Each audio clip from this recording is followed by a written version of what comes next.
Hi everyone, I'm Shari Minions, Mayor of Port Alberni, and a reminder today that I'm speaking on behalf of Council for the City of Port Alberni, as well as electoral area directors for Sprout Lake, Beaver Creek, Cherry Creek, and the Beaufort. And today I have with me, 6 feet apart of course, Dr. Mark Lambiotte. Dr. Lambiotte is the Chief of Internal Medicine at West Coast General Hospital and Vice President of the Alberni Valley Medical Society. Thanks for being here, Dr. Lambiotte. Hi. Thank you. Hi, everyone. So today we just wanted to take this opportunity to kind of demonstrate how our organizations are working together, and really just give an opportunity for the community to learn a bit more about COVID-19 and what they can do to help. So with that, Dr. Lambiotte, if you want to just explain a bit about COVID-19 and then what the community can do. Okay, hi everyone. So COVID-19, as you have all gathered, is widespread on the news. It's everywhere in social media, and it hails from China originally. Coronaviruses are typically a very common virus, but this variant seems to be a lot more aggressive with a large biological load, which means that it tends to contaminate large areas and surfaces. The sort of profile of the illness, as you may have all read, is really majority of patients have, 80% of them, have only mild symptoms, runny nose, sore throat, generally shortness of breath, may feel a little bit chesty, but there are about 20% or so that develop more serious symptoms related to this virus. And these are the ones that typically present to the hospital and to healthcare providers. The most important thing about it is that at this point in time, it is droplet spread. There is no consensus in terms of it being airborne, so droplet spread precautions must always be adhered to, and the current recommendations, which we are doing very well at this point, as if we have seen with Bonnie Henry, showing a decrease in the number of cases from 24% down to 12%. So we are seeing the gradient sort of reduce its incline, which is good news, which means we are approaching that flattening of the curve. But this is all because of all the interventions that have been taken on by the public. And these are, as we all know, hand washing is very, very important. Social distancing, more than 6 feet at any point in time. I must, however, sort of stress that when you're going out into public, minimize the amount of your family that does do it. Appoint one single member of your family to go and do the shopping or chores in town if need be.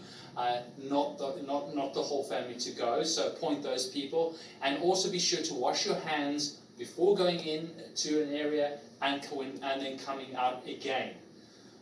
Speaking to that, I'd like to just make a comment about people wearing personal protective equipment. I would strongly recommend that people don't wear gloves and masks and things like that, because they're not abusing it appropriately. There are some studies to show that it may even, in fact, increase people that don't know how to use it, may actually increase their infection rate, or risk rather. And secondly, there have been a number of cases of people wearing gloves which they wear all day. It doesn't work like that. So I stress hand washing is imperative. And that's where we are with, so things are working, and that's as of 10 o'clock this morning from the Bonnie Henry Provincial Talk. So, I would stress that people adhere to those as strictly as possible. Absolutely. Thank you very much. And I think the next thing that people are hoping to know about is our local level of preparedness. So, how are we doing? What's our capability here? If you can comment on that. Okay, so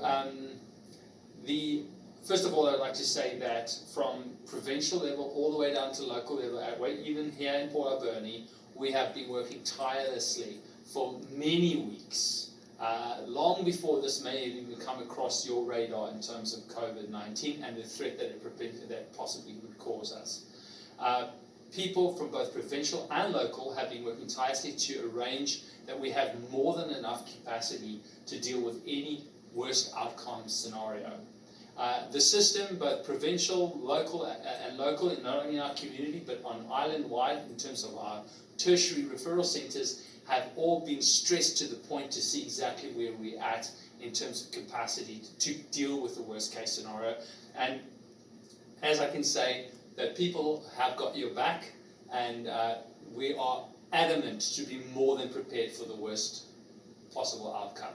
Awesome. That's really helpful to know. I think I certainly run into people every day who just, hear different information about whether or not we're prepared. And I think it's really important for people to know that, the medical professionals in our community are prepared and really aware of the risk and understand how to take care of it and address it. Okay, so just one point that I would want to say is that I'd like to say thanks to the public to adhere to the hospital request for limited visitation, almost no visitation, to all our at-risk sites. That includes the hospital, to long-term care facilities, nursing home, and of course protecting our vulnerable members of our community. And also to stress that if you are symptomatic or have been exposed to a confirmed case at UMA, is to immediately isolate yourself and then contact the 811 number and to basically take direction from those people. I cannot stress that strong enough. For sure, and I think the key message there is that we don't want people who might have symptoms showing up at the hospital. Exactly, exactly. In terms of what we do need, in terms of your healthcare professional and your local hospital, is that there is a concern about personal protective equipment. Although we have enough at the moment, there is concern that if things get out of hand, we may not have enough personal protective equipment, and this is seen as a possible issue. I would strongly recommend that anybody, whether you have personal gloves, access to gloves, masks, or anyone in the business communities, your salons, daycare, sort of, who have access to this, to please donate it to the hospital so that we have a significant storage and a overload of supply, for lack of a better word. Absolutely. Thank you. Okay. Is there anything else that you want to share with the community today? Or? No, not that. Just look after each other. Love their neighbor, stay away from, keep the social distancing as recommended by province, and just hold on to each other, and sort of enjoy the time with your family if you can, and enjoy the small things in life now. Sure. Thank you. And so, Dr. Lambiotte, I want to really thank you for coming today. It's really helpful for the community to get to hear directly from yourself. And from the bottom of my heart, on a personal note, thank you so much for all that you and other doctors, nurses, and technicians are doing to keep the community safe. Yes, Thank you so much. I'll make sure that they get that message. Thank you.